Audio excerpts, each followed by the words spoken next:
तो हेलो दोस्तों, एक बार फिर से आप सभी लोगों का हमारे इस ब्यूटीफुल से चैनल एनवीके क्लासेस पे स्वागत है। आज की इस वीडियो में हम लोग पढ़ने वाले हैं बेसिक मैथमेटिक्स के बारे में। वैसे मैंने इस बेसिक मैथमेटिक्स पे एक वीडियो और बना रखा है जिसमें सिर्फ क्वेश्चंस प्रैक्टिस कराया हूँ उस वीडियो में। लेकिन आज की इस वीडियो में हम लोग इन टॉपिक्स पे बात करने वाले हैं, अच्छे से पढ़ेंगे, इनको डिटेल में पढ़ेंगे। चलिए स्टार्ट करते हैं जल्दी से। अगर वैसे हम देखें क्लास 10th में पहला टॉपिक हमारा क्या ट्रिग्नोमेट्री है ना।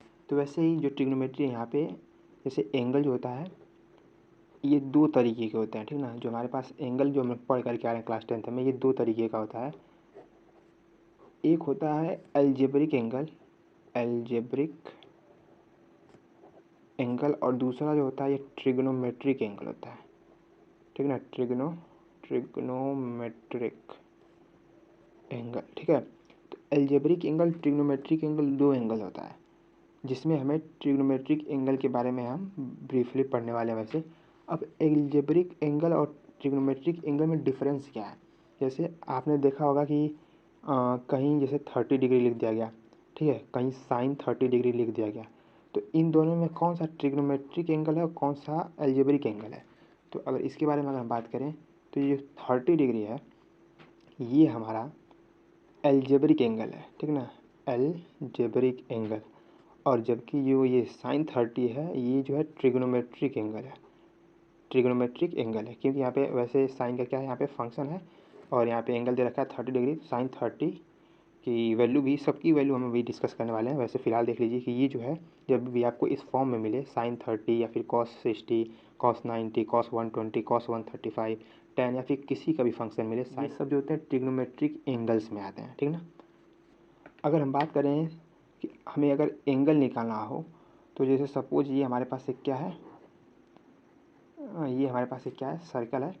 और यहाँ पे अगर हमें ये हमारे पास ये सेंटर है, ठीक ना। और ये सेंटर से ये जो है ये रेडियस है इस सर्कल का। सपोज कि हमें यहाँ पे एंगल निकालना है, ठीक। तो एंगल का जो फॉर्मूला होता है ना, सपोज यहाँ से हमने कोई बॉडी है या फिर कोई भी, सपोज आप हैं, यहाँ से स्टार्ट किए आप और यहाँ से यहाँ तक आपने डिस्टेंस ट्रेवल की, ठीक है। और आपसे पूछ रहा है कि आप जो मतलब जो डिस्टेंस आपने ट्रेवल किया वो कितना एंगल पे है, ठीक है। तो इस केस में जो थीटा जो होता है ना, यहाँ पे जो थीटा का इसका फॉर्मूला होता है, theta is equal to arc upon radius, ठीक है। आर्क अपॉन रेडियस, ये फार्मूला याद कर लीजिएगा, ये इंपॉर्टेंट फार्मूला है, ठीक है। तो आर्क अपॉन रेडियस, सपोज मान लीजिए आपने ये जो डिस्टेंस ट्रेवल किया हुआ है ये पूरा ये एक्स है और रेडियस आर है, तो यहाँ पे जो आपने थीटा ट्रेवल किया हुआ है एक्स अपॉन आर हो जाएगा, ठीक है। थीटा जो हो जाएगा वो इतना हो जाएगा। तो इस हिसाब से जो हमें अगर एंगल निकालने के लिए बोल देता है ऐसे केस में, तो वहाँ पे theta is equal to arc upon radius, ये एक इंपॉर्टेंट फार्मूला है, इस तरीके से निकालते हैं। अगर इस फार्मूले में अगर हम फर्दर थोड़ा सा देखें तो यहाँ से हम आर की इज इक्वल टू क्या लिख सकते हैं, रेडियस इंटू थीटा लिख सकते हैं, ठीक ना। अब यहाँ से अगर हम कंक्लूड करें तो जो आर का है ये हमारा डायरेक्टली प्रोपोर्शनल है रेडियस के, और ये है थीटा के भी डायरेक्टली प्रोपोर्शनल है। यानी कि अगर आर्क बढ़ेगा तो रेडियस भी बढ़ेगा और आर्क घटेगा तो रेडियस भी घटेगा। सिमिलरली अगर आर्क ये बढ़ रहा है तो थीटा भी बढ़ेगा और आर्क यदि घट रहा है तो थीटा भी घटेगा। कैसे घटेगा ये थोड़ा सा यहाँ पे हम इसको देख लेते हैं। सपोज़ हमने जो ये एक सर्कल लिया था, इसका रेडियस आर था, ठीक है, और ये थीटा इतना था, ठीक है। ये आर के यहाँ पे मान लेते हैं ये क्या था, एक्स था, ठीक है। यहाँ पे इसके हिसाब से अगर मैं आर्क बढ़ा रहा हूँ तो रेडियस भी बढ़ना चाहिए। आइए चेक करते हैं। सपोज़ कि ये जो रेडियस है मैं अगर इसको थोड़ा सा बढ़ा दूँ, ठीक है, इसको भी बढ़ा दूँ, रेडियस ये क्या है, ये पहले इतना आर था, अब ये बढ़ गया तो आर से कुछ ज़्यादा ही होगा। सिमिलरली ये भी ज़्यादा होगा, ठीक। तो यहाँ पे अगर हम देखें तो ये जो थीटा बना रहा है यहाँ से जो ये डिस्टेंस जो है ये पहले एक्स था, अभी एक्स से ये बढ़ गया, ठीक ना। यानी कि अगर हम रेडियस को यहाँ पे बढ़ा रहे हैं इनिशियल केस में, तो जब यहाँ पे रेडियस बढ़ा उस हिसाब से ये जो आर्क है ये भी बढ़ जा रहा है, ठीक ना। ये सर्कल आपका है। और अगर हम थीटा की बात करें तो यहाँ पे जैसे ये हमारा एक सर्कल है, ठीक है, और ये रेडियस हमारा आर था। पहले पहले सपोज कि पहले हमारा थीटा कुछ ये था, ठीक है, ये भी रेडियस आर होगा। अगर इसके हम आर को, ये यही डिस्टेंस तो आर्क है, अगर इसके डिस्टेंस को हम कम कर दें, यानी कि अगर इसको हम पहले ये मान लीजिए यहाँ तक था, अगर इसको हम कम करके यहाँ पे कर दें तो ये पहले थीटा इतना था, लेकिन अब जब हम डिस्टेंस को यानी इस आर को कम किए हैं तो ये थीटा भी कम हो जाएगा। जाहिर सी बात है, पहले ये मान लीजिए थीटा 2 है, ये थीटा, ये जो थीटा है ये थीटा 1 है, तो थीटा 2 जो है ये थीटा 1 से क्या है, कम है। और यहाँ पे जो आर्क पहले इतना था, अब आर्क कितना है, इतना है।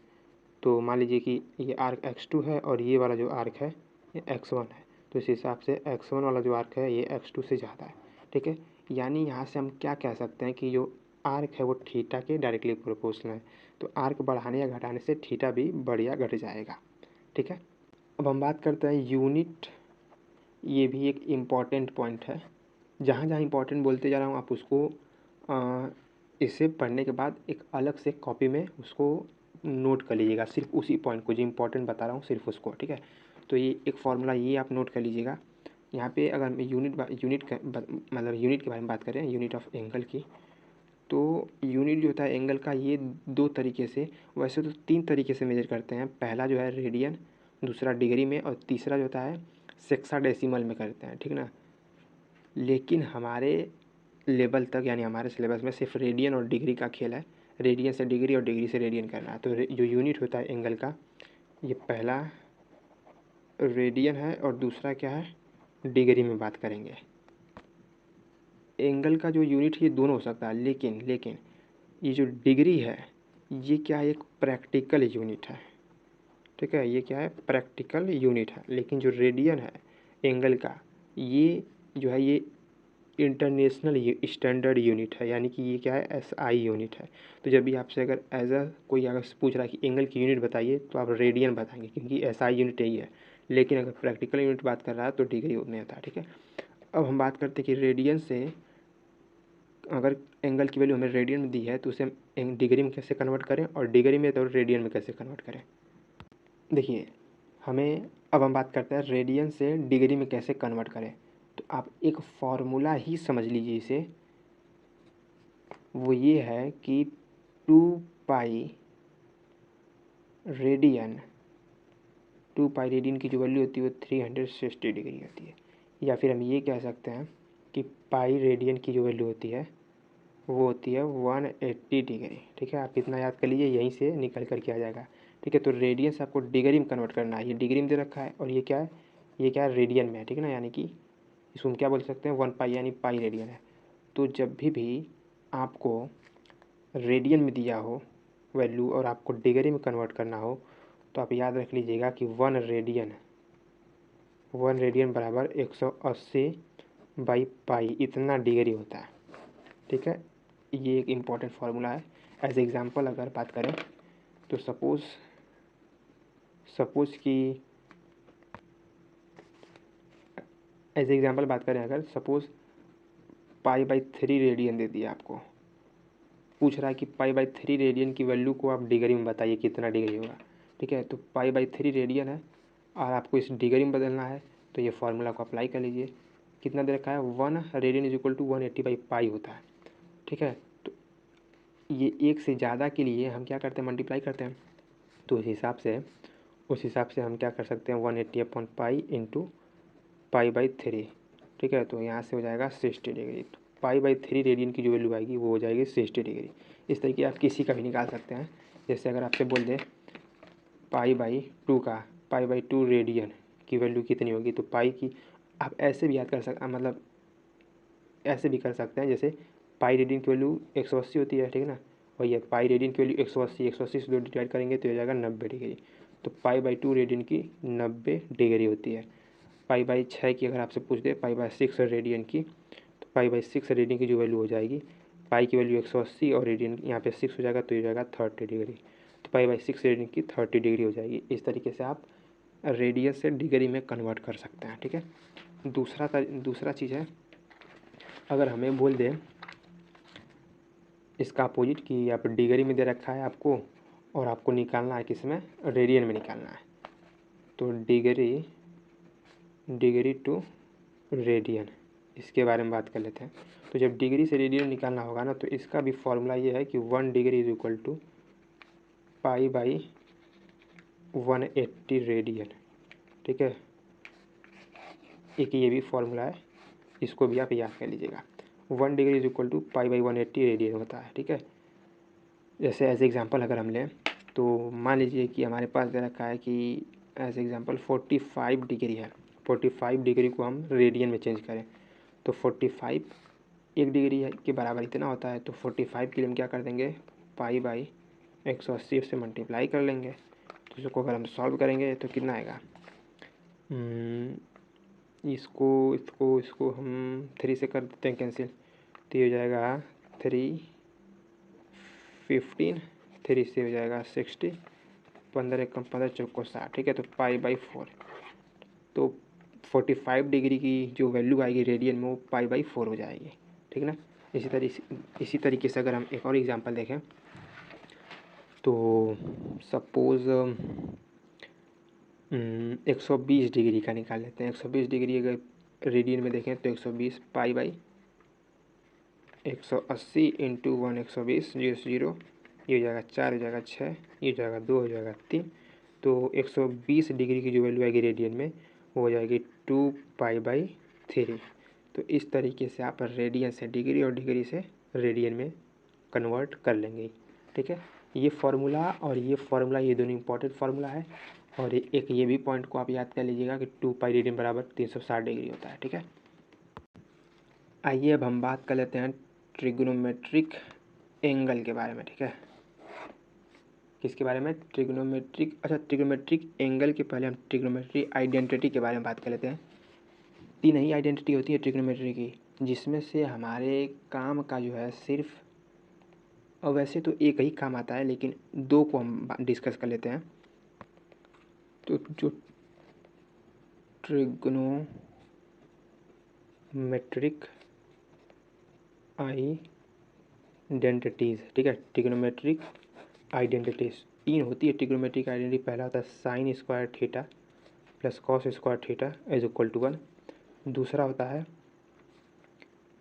1 plus cot square theta is equal to cosec square theta. तीसरा होता है 1 plus tan square theta is equal to sec square theta. अब इन तीनों में से आपको 11th में मोस्टली क्या हमेशा अगर देखने को जो मिलेगा आइडेंटिटी, ये पहले ही वाली देखने को मिलेगी। बाई चांस अगर कहीं ये मिल गई तो मिल गई, नहीं तो यही हमेशा मिलेगी। ठीक है, तो वैसे आपको तीनों याद रहना चाहिए। अगर नहीं तीनों याद है तो आप पहले वाले को याद कर लीजिएगा, कंपलसरी है ये। ठीक है, तो ट्रिग्नोमेट्री आइडेंटिटीज़ हो गई। और अब हम एंगल के बारे में बात कर लेते हैं, ट्रिग्नोमेट्रिक एंगल के बारे में। क्लास 10th में हमने जो भी एंगल के बारे में पढ़े हैं, साइन कॉस टेन, ठीक ना, ये हम सिर्फ 90 तक पढ़े हुए हैं। मतलब कॉस 90 तक की वैल्यू वो हमें पता है, कॉस 0 30 45 60 90। ठीक है, लेकिन क्लास 11th में आपको कुछ और भी मिलेंगी वैल्यू, जैसे साइन 60 का मतलब सॉरी साइन 120 का आपसे पूछ सकता है, साइन 150 का पूछ सकता है, 180 का पूछ सकता है। ठीक है, तो हम यहाँ पे थोड़े से कुछ और एंगल्स के बारे में उनकी वैल्यू को जानेंगे। जैसे एक टेबल बनाते हैं, ये टेबल आप याद कर लीजिएगा। ये हम एक छोटा सा टेबल बनाते हैं।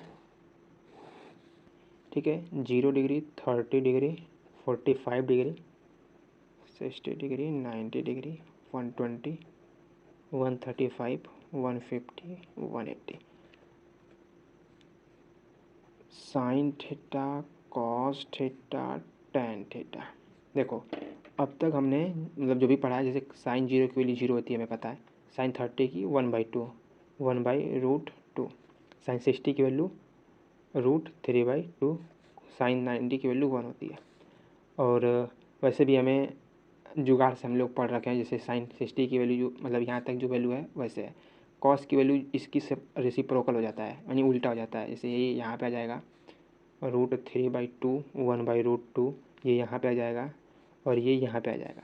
टेन की वैल्यू कैसे आती है, साइन की वैल्यू में कॉस से हम डिवाइड कर देते हैं तो टेन की वैल्यू आ जाती है। जैसे वैसे भी हमें पता है कि sine theta upon cos theta is equal to tan theta होता है। तो जो टेन थीटा की वैल्यू आती है साइन थीटा की वैल्यू में कॉस थीटा से डिवाइड कर लेंगे तो जीरो में एक से डिवाइड करेंगे जीरो हो जाएगा। यहाँ पे 1/√3 मिलेगा, ये 1 मिलेगा, ये √3 मिलेगा और यहाँ पे ये इन्फिनाइट मिल जाएगा। ठीक है, या फिर आप इसको नॉट डिफाइन भी लिख सकते हैं। अब हमें दिक्कत आती है थोड़ी सी यहाँ पे इनकी वैल्यूज़ में। तो मान लीजिए आपको याद करने का एक ट्रिक बता रहा हूँ। हमने फिजिक्स में लाइट चैप्टर में मिरर के बारे में पढ़ रखा है, मिरर के बारे में कि सपोज कि यहाँ पे क्या है, मिरर है। ठीक है, तो जितने दूरी पे कोई ऑब्जेक्ट यहाँ पे रखा हुआ है मिरर के पीछे उतने ही डिस्टेंस पे इमेज बन रही होती है। ठीक है, उसी तरीके से ये जो 90 का ये जो पोजीशन है इसको आप मान लीजिए कि यहाँ पे मिरर रखा हुआ है। ठीक है ना, याद करने के लिए बता रहा हूँ, वैसे आप याद कर लेंगे डायरेक्ट तो भी कोई दिक्कत नहीं है। तो यहाँ पे मिरर रखा हुआ है, आप इसके इधर जाएंगे, जैसे जैसे आप दूरी जाते जाएंगे इससे वैसे वैसे सेम बनता जाएगा। जैसे 120 का वैल्यू जो हो जाएगा ये √3/2 हो जाएगा। ठीक है, 90 से आपने कितना गया 30 डिग्री आप आगे गए हैं, 30 डिग्री पीछे गए। ठीक है, इस हिसाब से वैल्यू सेम हो जाएगी। 90 में आप 45 ऐड किए हैं तो 135 आया है, 90 में आप 45 माइनस किए हैं तो इतना आया है, तो इसकी वैल्यू यहाँ पे 1 इतनी हो जाएगी। सिमिलरली 1/2 ये 0 हो जाएगा। ठीक, कॉस में भी इसी तरीके से सब में हो जाएगा 1/2 1/√2 √3/2 ये हो जाएगा 1 और यहाँ पे √3 1। ठीक है, यही वैल्यू होती है। बस थोड़ी सी डिफरेंस क्या होता है यहाँ पे कि जो साइन की वैल्यू है इसमें तो कोई डिफरेंस नहीं है, लेकिन कॉस के वैल्यू में ये जो वैल्यू आई है इनके आगे बस आप माइनस लगा लीजिएगा।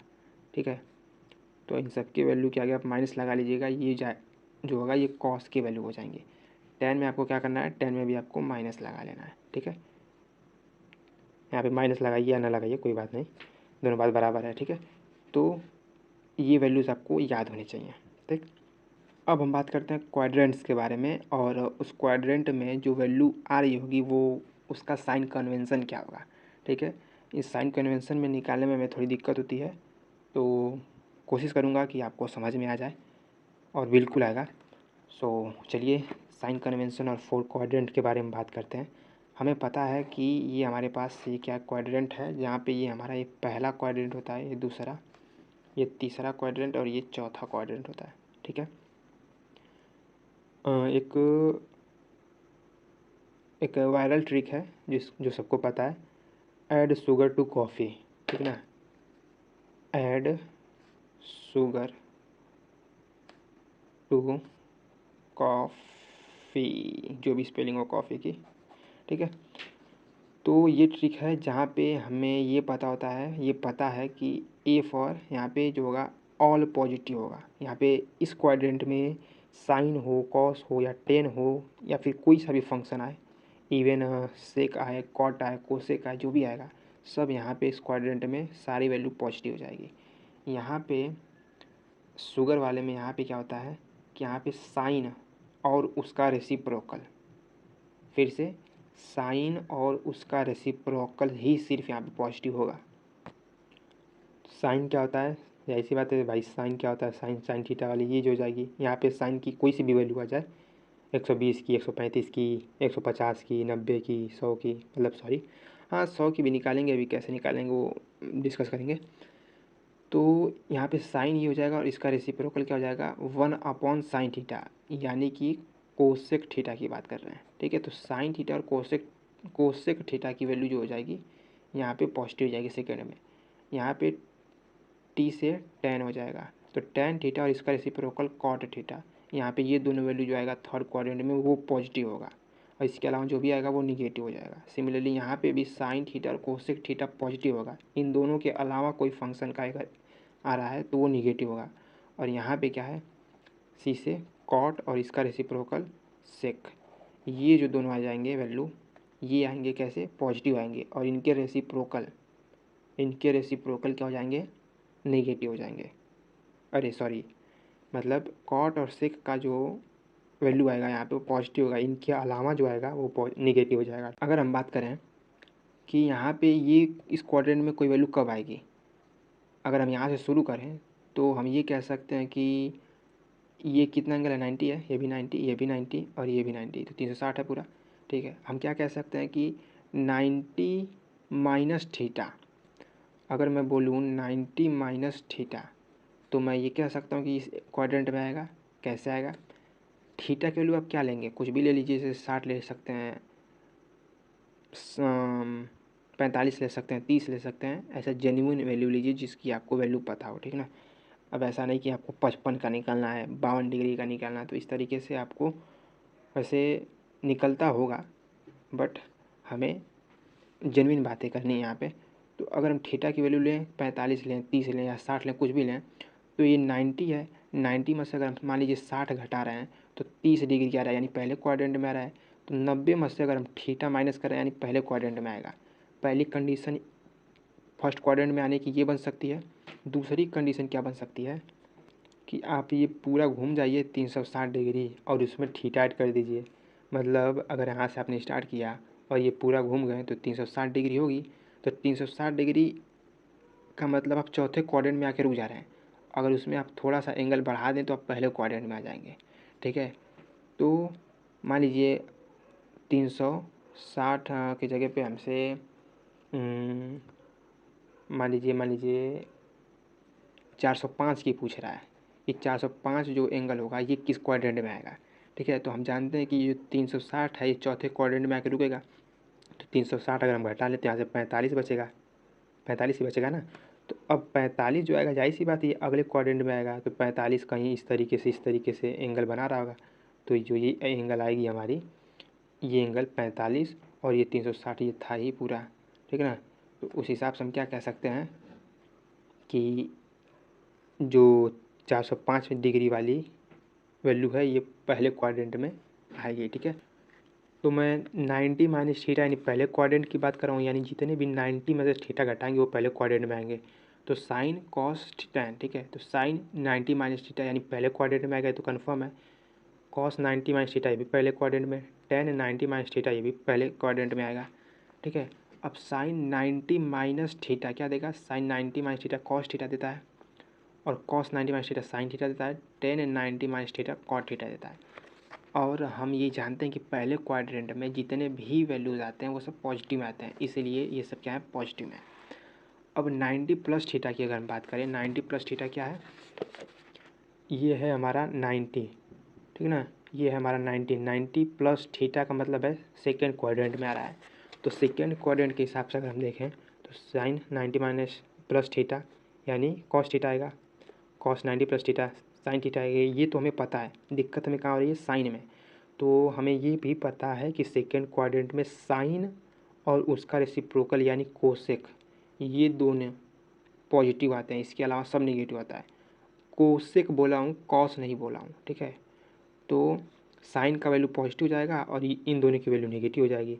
उसी तरीके से अगर मैं 270 माइनस थीटा की बात करूँ, 270 कहाँ आएगा, ये हमारा 90 था, ये भी 90 था, 90 90 180, ये भी 90 है, तो 180 और 90 270। तो 270 माइनस थीटा पड़ा है, तो 270 यहाँ तक आ जाएगा ये पूरा एंगल। 270 माइनस थीटा का मतलब थर्ड क्वाड्रेंट की बात कर रहा है।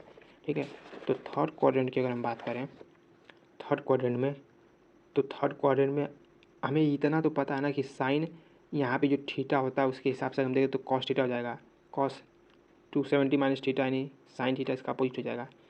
और इसके साइन कन्वेंशन की बात करें तो थर्ड क्वाड्रेंट में सिर्फ और सिर्फ tan और उसका रेसिप्रोकल पॉजिटिव होता है।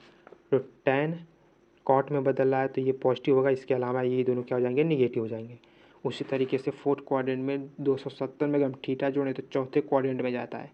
ठीक है, तो उस हिसाब से साइन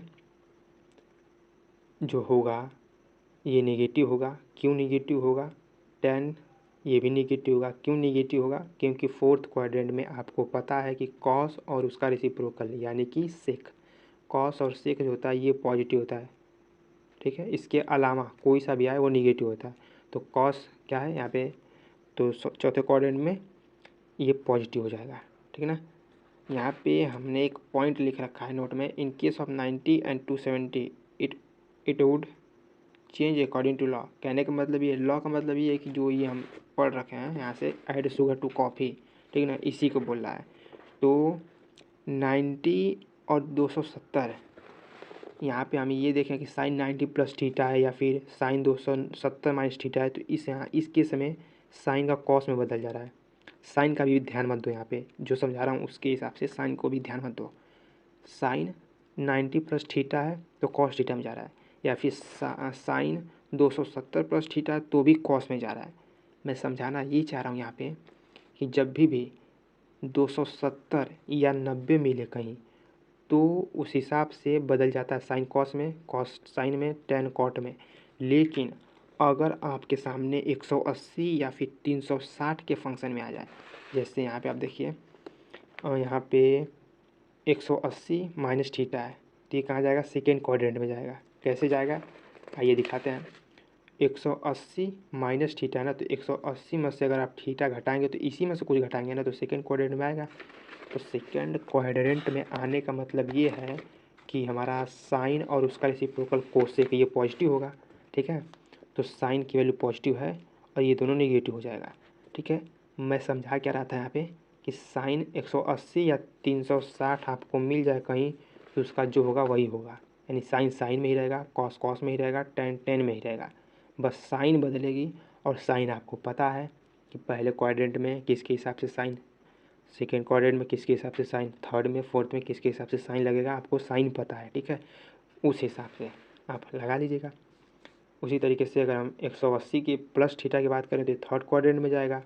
अरे भाई ये है हमारा, ये 90 90 180, ठीक है, और 180 यहाँ तक हो जा रहा है। 180 में आप कुछ थीटा ऐड कर रहे हैं तो ये थर्ड ही क्वाड्रेंट में आ रहा है ना, ये थर्ड क्वाड्रेंट है, तो उसी हिसाब से साइन सिंबल लगा लीजिएगा साइन का, और ये sine sine, cos cos, tan tan ये रहेगा। तो आई होप कि ये जो क्वाड्रेंट वाला है और साइन कन्वेंशन यहाँ से जो दिक्कत आती है वो क्लियर होगा। अब हम बात करने वाले हैं एक और इम्पॉर्टेंट छोटे से टॉपिक की, जिसका नाम है एडिशन फार्मूला। एडिशन फार्मूला ये भी आपको बहुत जगह मिलेगा फिजिक्स में, जैसे साइन ए प्लस बी, ठीक ना, कॉस ए प्लस बी, या फिर अगर हम बात करें तो साइन अगर ए माइनस बी हो जाए या फिर कॉस ए माइनस बी हो जाए, तो इस केस में इनकी जो वैल्यू होगा, यानी कि जो इनका एक्सपेंडेड फॉर्म जो होगा, साइन ए प्लस बी का जो होता है वो होता है साइन साइन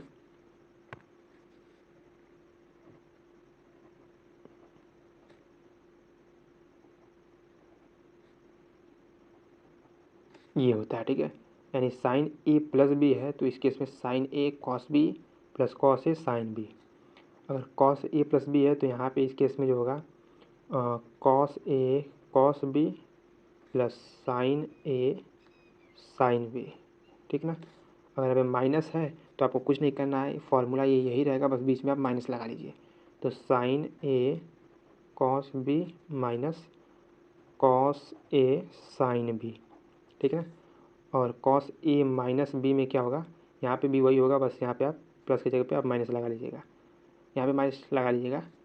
तो ये हो जाएगा cos A cos B minus sign A sign A sine B, ठीक है। तो ये चार इम्पॉर्टेंट फार्मूला है।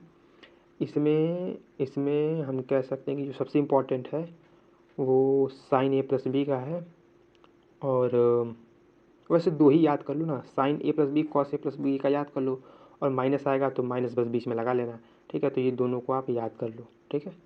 एक चीज़ यहाँ पे थोड़ी सी मिस्टेक ये हो गई है कि जैसे कॉस ए प्लस बी है ना, तो जो भी कॉस होता है ना, ये थोड़ा सा इसका जो सिंबल यहाँ पे हो जाएगा वो माइनस हो जाएगा, और यहाँ पे कॉस के केस में माइनस है तो प्लस हो जाएगा। अब हम यहीं पे बात कर लेते हैं स्मॉल एंगल की। ये भी आपको उतना नहीं मिलेगा लेकिन फिर भी मिल सकता है, ठीक ना। तो स्मॉल एंगल की अगर हम बात कर लें, जैसे मान लीजिए sine theta cos cos theta और एक टैन थीटा। ठीक है, ये स्मॉल एंगल कितना स्मॉल हो सकता है, तो इसके बारे में अगर हम बात करें तो कह सकते हैं कि बिलो 7 या फिर 8 डिग्री, ठीक ना, 7 डिग्री या फिर 8, इससे नीचे के एंगल तक, यानी अगर मान लीजिए आपसे पूछे साइन 7 डिग्री का बताइए, साइन 8 डिग्री का बताइए, ठीक ना, तो इस केस में जो वैल्यू होगी साइन थीटा या फिर कॉस टेन थीटा की, ठीक है, उसके बारे में अगर हम बात करें तो जो साइन थीटा होता है इसकी जो वैल्यू होती है ये लगभग हो जाती है थीटा के बराबर। टेन में भी सिमिलरली जो वैल्यू जो हो जाती है वो लगभग हो जाती है थीटा के बराबर, लेकिन कॉस के समय कॉस थीटा की अगर वैल्यू उतनी छोटी है तो वो 1 के बराबर हो जाती है, ठीक है ना।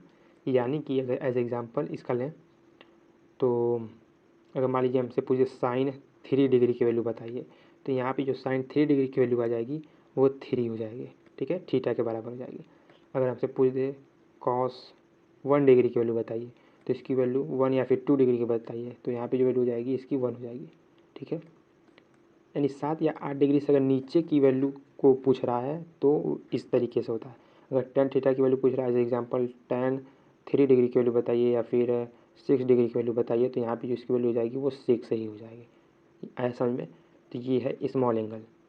तो अगर हम बात करें बाइनोमियल थ्योरम के बारे में, तो बाइनोमियल थ्योरम का भी यूज़ बहुत जगह आपको देखने को मिलेगा, ठीक ना। जैसे अगर बात करें तो ग्रेविटेशनल के चैप्टर में भी मिलेगा, और भी बहुत जगहों मिलेगा, ठीक है। तो बाइनोमियल थ्योरम के हिसाब से ये 4 कंडीशंस आपको आने चाहिए। तो यहाँ पे अगर ऐसा केस अगर आपको देखने को मिलेगा, ठीक है, जहाँ पे x की वैल्यू जो होगी 1 से बहुत छोटी होगी, ठीक है ना, x जो होगा 1 से बहुत छोटी होगी, तो उस केस में जो वैल्यू आ जाएगी 1 + nx हो जाएगा। यहाँ पे इसका मल्टीप्लाई सिर्फ इसमें कर देंगे, x में, पूरे में नहीं, सिर्फ x में करेंगे। यहाँ पे क्या है, इसका मल्टीप्लाई इसमें करेंगे, माइनस तो रहेगा ही रहेगा, तो 1 - nx हो जाएगा। यहाँ पे इसकी पावर माइनस में है, ध्यान रखिएगा, मतलब n जो है ये माइनस में है, ठीक, और ये प्लस में है, तो प्लस माइनस माइनस हो जाएगा, और n का मल्टीप्लाई x में होगा तो ये 1 - nx फिर से हो जाएगा, ठीक, और इसमें माइनस माइनस प्लस हो जाएगा तो 1 + nx हो जाएगा, ठीक है। इन चारों कंडीशन में यही केस फॉलो होगा जहाँ पे 1 से वैल्यू x की बहुत छोटी होगी, ठीक ना। तो बाइनोमियल थ्योरम के हिसाब से ये कंडीशन अप्लाई होती है।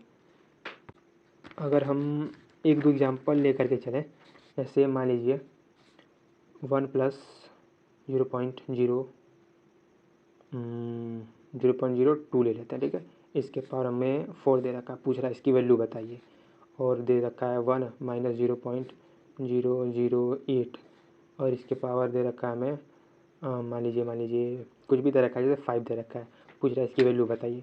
तो इस केस में अगर हम देखें तो ये इसके फॉर्म में कि नहीं है, 1 है प्लस x है, x के जगह पे 0.02 है, 1 से छोटी है, काफ़ी छोटी है, ठीक है। तो इस केस में ये केस लग जाएगा, यानी 4 का मल्टीप्लाई इसमें हो जाएगा, तो ये हो जाएगा 1 प्लस इसका मल्टीप्लाई आप इसमें करेंगे तो हो जाएगा 0.08, यानी कि 1.08 इसकी आंसर हो जाएगी, ठीक है। उसी तरीके से यहाँ पे भी ये जो वैल्यू आई है ये इसके हिसाब से है 1 - x की जगह पे 0.008 है, ये भी 1 से बहुत छोटी है, तो यहाँ पे मल्टीप्लाई इसका 5 का इसमें हो जाएगा, तो ये जाएगा 1 माइनस तो रहेगा ही, तो ये 40 हो जाएगा, तो 0.040, ठीक है। तो अब अगर इसको सॉल्व करेंगे तो ये कितना हो जाएगा 0. ठीक है, तो इसकी वैल्यू कितनी जाएगी, इतनी हो जाएगी। तो इस हिसाब से हम बाइनोमियल थ्योरम का यूज़ करते हैं। अब हम बात करते हैं बेसिक मैथमेटिक्स का सबसे इम्पोर्टेंट, अब तक का सबसे इम्पोर्टेंट, बहुत इम्पोर्टेंट टॉपिक, जो कि है ग्राफ। ये ग्राफ आपको लगभग हर चैप्टर में देखने को मिलेगा, ठीक है। लीनियर यानी कि स्ट्रेट लाइन ग्राफ के लिए जो हमारा फॉर्मूला ही समझ लीजिए, जो जनरल इक्वेशन है, जनरल इक्वेशन फॉर लीनियर, यानी स्ट्रेट लीनियर फॉर लीनियर, क्या लिखें, जनरल इक्वेशन फॉर लीनियर, ठीक है, लीनियर यानी कि स्ट्रेट लाइन की बात कर रहा है। तो ये होती है y is equal to m x plus c. बहुत बहुत बहुत इम्पॉर्टेंट इक्वेशन है। अब यहाँ पे ये रिप्रेजेंट किस किस चीज़ को कर रहा है, तो जो y है यहाँ पे जो y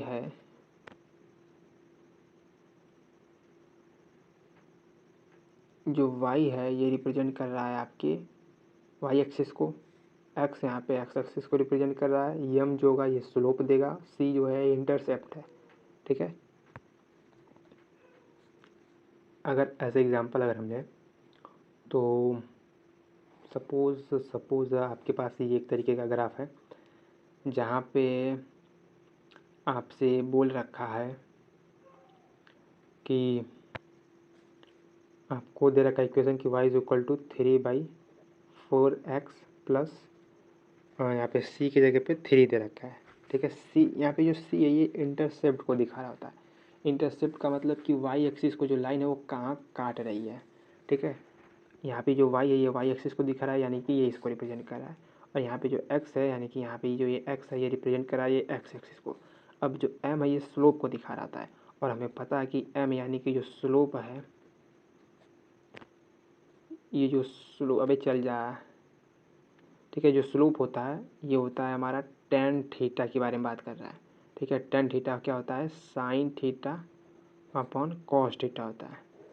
ठीक है ना, या फिर हम ये बोल सकते हैं कि tan थीटा क्या होता है, हाइट अपॉन बेस होता है। ठीक है ना, तो हमें पूछ रखा है, मतलब हमसे पूछा है कि y is equal to 3/4x प्लस 3 है, तो इसको रिप्रेजेंट करिए आप ग्राफ पे। तो यहाँ पे अगर हम ट्रायंगल बनाएं 3/4 को यानी इंटरसेप्ट को, तो यहाँ पे हाइट कितना हमारा 3 है और बेस कितना है 4 है। ठीक है ना, तो इस हिसाब से हम क्या कर सकते हैं कि ये हमारा इंटरसेप्ट, अगर हम देखो हमारे पास तो दो कंडीशन बन रही है बनाने के लिए। पहली कंडीशन ये बन रही है कि हम ऐसे बना लें। ठीक है, दूसरी कंडीशन बन रही है कि हम मान लीजिए कि इंटरसेप्ट जो है 3 वो यहाँ पे आ रहा है। दूसरी कंडीशन हमारी ये बन रही है कि हम ऐसे बना लें। तो इन दोनों में से कौन सा हमारा सही है। ठीक है, तो ये चेक करेंगे हम स्लोप की मदद से, यानी कि थीटा की मदद से चेक करेंगे। तो जब भी आपको एंगल निकालना हो, ठीक है ना, उसका साइन निकालना हो, बेसिकली एंगल निकालना हो, स्लोप निकालना हो, तो आप देखिए एक्स लाइन के पैरेलली एक लाइन खींच करके। ठीक है, ये एक्स है, एक्स एक्सिस, इसके पैरेलल आप एक लाइन ड्रॉ कर लीजिए। अब देखिए आप एंगल कितना यहाँ पे बन रहा है, यहाँ पे एंगल जो है 90 से ज़्यादा बन रहा है।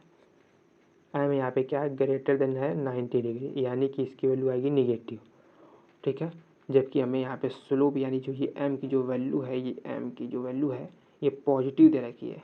ठीक है, तो पॉजिटिव है यानी कि हमारा जो स्लोप होगा वो 90 से कम होना चाहिए, तभी पॉजिटिव आएगा।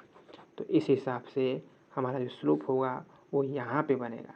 ठीक है, तो अगर हम यहाँ पे एंगल देखें तो हमारा यहाँ पे जो एंगल होगा वो 90 से कम है, तो इस हिसाब से एंगल हमारा पॉजिटिव आ रहा है, तो ये यहाँ पे बनेगा। ठीक है ना, तो ये जो हो जाएगा 3 है, और इंटरसेप्ट यहाँ पे 3 पे इंटरसेक्ट करा, तो इंटरसेप्ट ये यहाँ पे हो जाएगा, और हाइट 3 ये हो जाएगी, बेस 4 ये हो जाएगा। ठीक है, तो इस तरीके से रिप्रेजेंट करते हैं। ओवरऑल लीनियर के लिए जो इक्वेशन होता है आप ये याद कर लीजिए। नेक्स्ट अगर हम बात करें इनवर्स ग्राफ की, और इनवर्स ग्राफ को ही रेक्टेंगुलर हाइपरबोला बोलते हैं। पिछले पेज पे मैंने बाय डिफ़ॉल्ट गलती लिख दी थी, तो इनवर्स ग्राफ को ही रेक्टेंगुलर हाइपरबोला बोलते हैं। ठीक है ना, तो इसी का दूसरा नाम है। इस केस में क्या होता है, जो हमारा y होता है ये यूनिवर्सली प्रोपोर्शनल होता है x के। ठीक है, आप इसको याद कर लीजिए कि जो वहाँ पे y होगा वो यूनिवर्सली प्रोपोर्शनल होगा किसके, x के, या फिर बोल सकते हैं डायरेक्टली प्रोपोर्शनल है 1/x के। ठीक है, इस केस में जो ग्राफ बनेगा आपका वो कुछ इस तरीके से बनेगा, ये हमारा x और ये हमारा y। ठीक है, इस केस में जो ग्राफ बनेगा वो ऐसे बनेगा। ठीक है, रेक्टेंगुलर हाइपरबोला। एक और यहाँ पे केस ये बनता है कि अगर मान लीजिए कि y जो है इन्वर्सली प्रोपोर्शनल है इतने के, तो आप क्या करेंगे, या फिर ये इतने के इन्वर्सली प्रोपोर्शनल है, तो क्या करेंगे, तो इस केस में यहाँ पर भी रेक्टेंगुलर हाइपरबोला ही बनेगा। बस अंतर क्या होता है, जैसे इसके लिए अगर मैं ग्राफ बनाऊँ तो यहाँ पे ये x हो जाएगा और ये हो जाएगा y। तो यहाँ पे जैसे देखो, आपको चेक क्या करना है, जब भी आपको इस तरीके के फॉर्म में, इस तरीके के फॉर्म में मिले और वहाँ पे आपको रेक्टेंगुलर हाइपरबोला बनाना है, कन्फर्म है, आप चेक करिएगा कि किसके डिनोमिनेटर में पावर किसकी ज़्यादा है। ठीक है, तो इसका पावर यहाँ पे क्या है, 1 है, तो इसका नॉर्मल सा से रेक्टेंगुलर हाइपरबोला बना है। यहाँ पे पावर 2 है, यानी 1 से पावर, यहाँ पे 1 थी यहाँ पे 2 है, तो पावर ज़्यादा है, तो इसमें जो कर्व आएगा थोड़ा ज़्यादा आएगा। ठीक है, इसके अपेक्षा कर्व इसमें ज़्यादा आएगा। अगर इसके बारे में बात करें तो इसका कर्व और ज़्यादा बनेगा। ठीक है ना, इसका कर्व और ज़्यादा, थोड़ा सा यहाँ पे कर्व बना दिया गया है। अच्छा चलो, समझने के लिए समझना, यहाँ पे इसका कर्व थोड़ा और ज़्यादा बन जाएगा। ठीक है ना, तो रेक्टेंगुलर हाइपरबोला यही होता है। ठीक, अगर आपसे सिर्फ ये बोल दे, आपसे डायरेक्ट बोल दे कि y इन्वर्सली प्रोपोर्शनल x⁻³ है, क्यूब है, ठीक है, और इसका आप बनाइए, तो आप ज़रूरी नहीं है कि आप ऐसे ही बनाएंगे। अगर सिर्फ एक दे दिया क्वेश्चन में कि हाँ सिर्फ आपको इसका बनाना है, तो आप ऐसे लीजिए, ऐसे बना दीजिए, या फिर इतना बना दीजिए, या फिर इतना बना दीजिए। ठीक है, तो ये सब सही होगा। लेकिन अगर आपको इस तरीके से 2-3 दे दे और बोल दे कि इन सब में सबसे ज़्यादा स्लोप किसका है या सबसे कम स्लोप किसका है, तब आपको इस हिसाब से स्लोप इतना या फिर इतना या फिर और ज़्यादा स्लोप बनाना पड़ेगा। ठीक है ना, आई होप मैं क्या कहना चाह रहा हूँ आप समझ पा रहे होंगे। ठीक है ना, तो नेक्स्ट है हमारा पैराबोला। देखो, पैराबोलिक ग्राफ में क्या होता है ना, नेक्स्ट हमारा तीसरा है ना, पैराबोलिक ग्राफ। पैराबोलिक ग्राफ में क्या होता है कि जो y होता है ये डायरेक्टली प्रोपोर्शनल होगा x² के। ठीक है ना, तो जो y होता है वो डायरेक्टली प्रोपोर्शनल होगा किसके, x² के। तो इसका जो ग्राफ बनेगा, सपोज कि ये x है और ये है y, तो इस केस में जो इसका ग्राफ बनेगा वो कुछ इस तरीके से बनता है। ठीक है, अगर हम थोड़ा सा इसको बस एक्सटेंड करके देखें तो ये भी कुछ पीछे इस तरीके से बन रहा होगा। ठीक है ना, ये क्या है, पैराबोलिक बन रहा है। ठीक है ना, पैराबोलिक कर्व बन रहा है। ठीक, तो इस हिसाब से जब y डायरेक्टली प्रोपोर्शनल x² को होगा तो ये ग्राफ इस तरीके से बनेगा।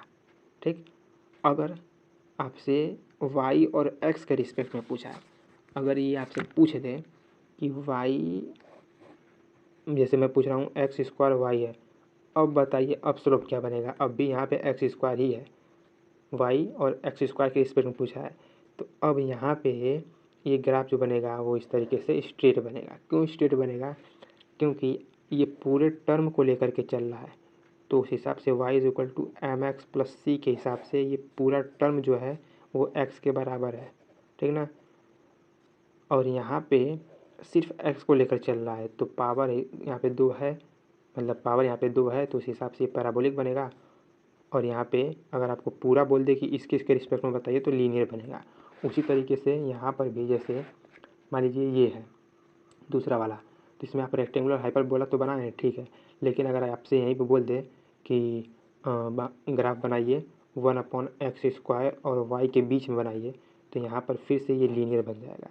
ठीक है, तो आपको देखना है कि किसके किसके बीच में बना है, उसके हिसाब से आपको करना है। ठीक है ना, और एक दिक्कत और होती है, कॉमन डाउट है, सबका डाउट होता है यहाँ पे, कि अगर y डायरेक्टली प्रोपोर्शनल x⁻² हो जाए तो यहाँ पर क्या बनेगा, क्या यहाँ पर भी ऐसा पैराबोलिक बनेगा, ऐसे पैराबोलिक, तो इसका आंसर है नहीं। अगर आप ध्यान से देखें तो ये जो x⁻² है ये क्या है, 1/x² है। ठीक है, इसको आप x के पावर मतलब x² को अगर आप ऊपर ले जाएंगे तो ये -2 में चला जाता है। ठीक है, तो कहीं ना कहीं ये जो वाला है ये ग्राफ इसी का दिखा रहा है। ठीक ना, यानी कि y इन्वर्सली प्रोपोर्शनल है इतने के। ठीक है, ओरिजिनल फॉर्म इसका ये है, तो उस हिसाब से ग्राफ ये वाला बनेगा, ना कि ये बनेगा। तो आप साइन का भी ध्यान रखिएगा कि माइनस है कि प्लस है। लेकिन अगर आपसे ये बोल दे कि y इन्वर्सली प्रोपोर्शनल -x² के, इस केस में क्या होगा, तो इस केस में पावर पे माइनस नहीं है। ठीक ना, तो यहाँ पे पैराबोलिक ही बनेगा। लेकिन ये कैसे बनेगा, इसको बात अगर हम करें तो ये x होगा और ये y होगा, यहाँ पे पैराबोलिक इस तरीके बनने के बजाय कैसे बनेगा, वो उल्टा बनेगा। उल्टा बनने का मतलब क्या है, ये इस तरीके से नीचे बनेगा, ठीक है ना। माइनस का मतलब क्या है कि निगेटिव यानी नीचे बन रहा है, तो इस तरीके से बनेगा, ठीक है, पैराबोलिक। आप इतना भी रिप्रेजेंट कर सकते हैं, मैं पूरा दिखा दिया हूँ, ठीक है। तो इस तरीके से ये नीचे बनेगा, यहाँ पे प्लस होता तो ये इस तरीके से ऊपर बनता, इस तरीके से ऊपर, ठीक है। तो ये पैराबोलिक का ग्राफ है। नेक्स्ट ग्राफ अगर हम बात करें, मान लीजिए कि नेक्स्ट ग्राफ क्या है कि मान लीजिए y जो है डायरेक्टली प्रोपोर्शनल है किसके, अंडर रूट एक्स के। तो इस केस में जो ग्राफ बनेगा वो ये किसका है, इसके रिस्पेक्ट में बना रहे हैं ना, तो ये कह लीजिए आप एक्स और वाई के रिस्पेक्ट में आपको बनाना है। तो अगर आप ध्यान से देखें तो ये वाई क्या है, मतलब सॉरी ये एक्स क्या है, एक्स को हम इस पर 1/2 लिख सकते हैं कि नहीं लिख सकते हैं, क्योंकि 1/2 ही की वैल्यू तो है अंडर रूट में। 1/2 आप हटाएंगे तो अंडर रूट लग जाएगा, इसको हटाएंगे तो 1/2 लग जाएगा, ठीक है। तो यहाँ पे एक्स टू पावर क्या है, 1/2 है, आधा है। यानी कि अगर हम एक्स पावर 1 को देखें, कंपेयर करें, तो ये जब एक था y equal to m x plus c में, जब पावर यहाँ पे एक था तो लीनियर बन रहा था इस तरीके से। अब इसकी एक वैल्यू घट रही है, कम हो रही है, तो स्लोप भी घटेगा, यानी कि इससे सीधे जाएगा और इस तरीके से बेंड हो जाएगा, ठीक है।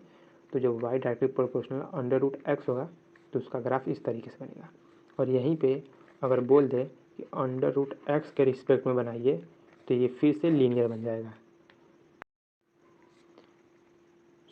अब हम बात करते हैं डिफ्रेंशिएशन और इंटीग्रेशन के बारे में। तो डिफ्रेंशिएशन को हम इस तरीके से रिप्रेजेंट करते हैं d y by d x के फॉर्म में। वाई यहाँ पे कुछ भी हो सकता है, जैसे एक्स टू पावर यहाँ पे एन है, कांस्टेंट हो सकता है, वाई की जगह पे साइन एक्स हो सकता है, ठीक है। यानी कि इसका जो फॉर्म होगा वो कुछ इस तरीके से होता है। और इंटीग्रेशन का जो फॉर्म होता है वो इस तरीके से सांप बना होता है, ठीक है। और वाई सांप का मतलब ये इंटीग्रेशन का सिंबल है भाई, और कुछ नहीं है। तो ये इंटीग्रेशन का सिंबल है, फिर वाई डॉट डी एक्स कुछ इस तरीके का इंटीग्रेशन का फॉर्म होता है, ठीक है ना। तो अब बात करते हैं कि अगर d x to power n का हमें डिफ्रेंशिएशन करना हो तो क्या होगा। तो इस केस में जो ये एन होता है ना, ये आ जाता है आपका सामने, यानी हो जाएगा, पहले यह लिख लीजिए। अब एक्स को एक्स रहने दीजिए और एक्स के ऊपर जो पावर था इसमें से आप एक घटा दीजिए, ठीक है। ये हो जाएगा इसका डिफ्रेंशिएशन फॉर्म। एग्जाम्पल देखना है तो मैं सबका एग्जाम्पल नहीं कराऊंगा, किसी किसी का करा सकता हूँ, क्योंकि डिफ्रेंशिएशन इंटीग्रेशन का जो एक और वीडियो बनाया हुआ हूँ, आप वहाँ पे क्वेश्चन कराया हूँ, तो वहाँ पे आप जा करके देख सकते हैं, क्योंकि ये वीडियो बहुत लेंदी हो जाएगी इस तरीके से। तो चलिए एज एग्जांपल देख ही लेते हैं एक दो। जैसे यहाँ पे अगर हमसे पूछे थे कि एक्स टू पावर 3 का डिफ्रेंशिएशन करना है, ठीक है।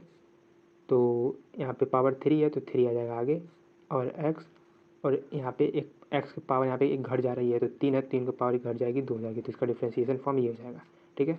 उस तरीके से डिफ्रेंशिएशन अगर हम कांस्टेंट का करें तो ये होता है 0, यानी कांस्टेंट जब भी आपको कोई न्यूमेरिकल वैल्यू मिल जाए, जैसे अगर आपसे पूछ दे कि डिफ्रेंशिएशन आप 5 का कर दीजिए, ठीक है, तो इसका जो डिफ्रेंशिएशन होगा 0। 5 ही नहीं, कोई सा भी कांस्टेंट अगर वैल्यू होगी तो उसका डिफ्रेंशिएशन 0 होता है, ठीक है। साइन एक्स का जो डिफ्रेंशिएशन होता है, साइन एक्स का वो होता है कॉस एक्स होता है, ठीक है। और जब यहाँ पे अगर कॉस का बोल जाएगा तो जब भी कॉस आएगा तो जाहिर सी बात है वो माइनस में जाता है, ठीक है। तो कॉस का जब बोलेगा आपसे तो माइनस साइन एक्स हो जाएगा। जैसे आप देखिए डी डिफ्रेंशिएशन में कॉस एक्स का करना है तो ये हो जाएगा माइनस साइन एक्स, ठीक है ना। इसकी बात करें तो यहाँ पे कांस्टेंट है तो कांस्टेंट को आप ला दीजिए बाहर। यहाँ पे बस अगर सिर्फ कांस्टेंट है तो 0 है, लेकिन कांस्टेंट के साथ यहाँ पे कुछ और है तो कांस्टेंट को आप बाहर ला लीजिए। एग्जाम्पल भी करा रहा हूँ इसका, और यहाँ पे फिर से वही अप्लाई कर लीजिए, n x to power n minus 1। इसका एग्जाम्पल एक देख लेते हैं। जैसे अगर हमें डिफ्रेंशिएशन बोल दें 3x टू पावर 4, ठीक है। यहाँ पे 3 क्या है, कांस्टेंट है, यहाँ पे x, यहाँ पे भी x, यहाँ पे n की जगह पे 4, तो इसका फॉर्म आ गया ना। तो अगर हमें इसका डिफ्रेंशिएशन करना है तो ये हो जाएगा, 3 को 3 रहने देंगे, 4 आ जाएगा आगे, यहाँ पे मल्टीप्लाई हो जाएगा, ठीक है। तो 4 आगे आ जाएगा और एक पावर घट जाएगी, एक्स टू पावर 3 हो जाएगी, तो ये 4 3 जा 12x क्यूब, ठीक है ना। ये जाएगा इसका डिफ्रेंशिएशन फॉर्म, ठीक है। तो इस तरीके से करेंगे, कॉस का माइनस साइन एक्स। डिफ्रेंशिएशन अगर हमें ई एक्स का बोल दे तो इसका डिफ्रेंशिएशन इसका डिफ्रेंशिएशन ई एक्स का ई एक्स ही होता है, ठीक है, इसका कोई चेंज नहीं होगा, ठीक। और यदि हम डिफ्रेंशिएशन ln x का देखें तो इसका हो जाएगा 1/x, ठीक है। ln x को हम log x भी लिख सकते हैं, तो अगर डिफ्रेंशिएशन आपको log x का बोले तो वहाँ पे भी 1/x ही होगा, ठीक। तो ये है कुछ डिफरेंस, ये जो मैं लिखवाया हूँ ये सब बहुत इंपॉर्टेंट है क्योंकि अक्सर यही आपको देखने को मिलेंगे, ठीक है ना। डिफ्रेंशिएशन कॉट x का भी होता है, कोसेक x का भी होता है, सेक x का भी होता है, तो वो हमारे काम के नहीं है। तो ये जितने हैं ये आपको कम से कम आने चाहिए। अब हम बात करते हैं इंटीग्रेशन की, ठीक है ना। तो अगर इंटीग्रेशन की बात करें, यदि हम इंटीग्रेशन की बात करें तो यहाँ पे x⁴n है, ठीक है। तो इसका जो डिफ्रेंशिएशन होगा, ये जो पावर जितनी है इसमें आप एक ऐड कर दीजिए, जितनी वैल्यू आएगी ऐड करने के बाद उतने से डिवाइड कर दीजिए। मतलब ये है इसका जो आएगा वैल्यू वो x⁴n+1/n+1 हो जाएगा। इसकी इंटीग्रेशन फॉर्म इसका ये हो जाएगा। एज ए एग्जांपल अगर आपको देखना है तो मान लीजिए कि हमें इंटीग्रेशन करना है x⁴2 का हमें इंटीग्रेशन करना है, ठीक है, .dx इसका इंटीग्रेशन करना है। तो इसकी जो वैल्यू हो जाएगी 2 में एक पावर ऐड कर दीजिए यानी 3, और 3 से डिवाइड कर दीजिए यानी x⁴3/3, ये हो जाएगा इसका इंटीग्रेशन, ठीक है। लास्ट में यहाँ पे जितना भी इंटीग्रेशन आप इस तरीके से सॉल्व करेंगे सबका, उसमें आप +c लगा लीजिएगा। c इस तरीके से लगाते हैं क्योंकि मान लीजिए कि हम डिफ्रेंशिएशन से जब इंटीग्रेशन की तरफ जाते हैं तो कोई c की जगह पे कोई कांस्टेंट होता है ऐसा मान लेते हैं, ठीक है। हो या ना हो उससे मैटर नहीं पड़ता है, हम अपने सेफ के लिए एज ए सी कांस्टेंट यहाँ पे रख लेते हैं, इससे कोई ज़्यादा फर्क नहीं पड़ता है। आप रखिए या ना रखिए बात बराबर है, अगर आप रख लेते हैं तो भी सही, नहीं रखते हैं तो भी सही, इट्स योर चॉइस, ठीक है। अब आगे बढ़ते हैं डिफ्रेंशिएशन, अगर हमें इंटीग्रेशन कांस्टेंट का निकालना है, ठीक है, तो यहाँ पे जो आएगा इंटीग्रेशन कांस्टेंट का वो हो जाएगा x हो जाएगा। इट्स मीन एज एग्जाम्पल देख लेते हैं इसका एग्जाम्पल यहाँ पे देख लेते हैं। अगर हमसे बोल दें कि 5 का इंटीग्रेशन करिए, ठीक है ना, 5 का इंटीग्रेशन करिए, तो यहाँ पे जो इसका इंटीग्रेशन हो जाएगा यहाँ पे क्या है 5x हो जाएगा, ठीक है। तो इस हिसाब से यहाँ पे आप कांस्टेंट भी लिख लीजिएगा, तो constant.x कर लीजिए, तो जो कांस्टेंट होगा वो उसके साथ आप x लगा लीजिएगा, वो उसका इंटीग्रेशन हो जाएगा, ठीक। नेक्स्ट अगर हम कांस्टेंट के साथ भी दे रखा है ये, इस केस में हम इंटीग्रेशन क्या करेंगे, ठीक। तो यहाँ पर देखिए आप यहाँ पे जैसे डिफ्रेंशिएशन का कर रहे थे इस तरीके से कांस्टेंट को अप्लाइए बाहर कुछ टाइम के लिए, ठीक है, ये मल्टीप्लाई में होगा। अब x⁴n+1/n+1 हो जाएगा, ठीक है। तो इस तरीके से ये हो जाएगा। साइन x का अगर आपको इंटीग्रेशन करना है तो साइन x का अगर इंटीग्रेशन करना है तो इसका इंटीग्रेशन -cos x हो जाएगा, ठीक है, +c। आप लिखिए या ना लिखिए कोई दिक्कत नहीं है, मैं लिख ले रहा हूँ, ठीक है ना। तो यहाँ पे -cos x हो जाएगा, और यहाँ पे इंटीग्रेशन अगर cos x का करना है तो ये हो जाएगा sin x हो जाएगा, ठीक। अब लास्ट में आ रहा है हमारा इंटीग्रेशन किसका है, ई एक्स का। तो इंटीग्रेशन जो होता है ई एक्स का, इसका इतना ही हो जाता है, ठीक है, +c, ठीक है। c बोले तो कांस्टेंट, और 1/x का अगर हमें इंटीग्रेशन करना है तो ये हो जाता है ln x, ठीक है, +c। तो ये है इंटीग्रेशन और ये था differentiation. So I hope video पसंद आई होगी। मिलते हैं नेक्स्ट वीडियो में, तब तक के लिए बाय बाय।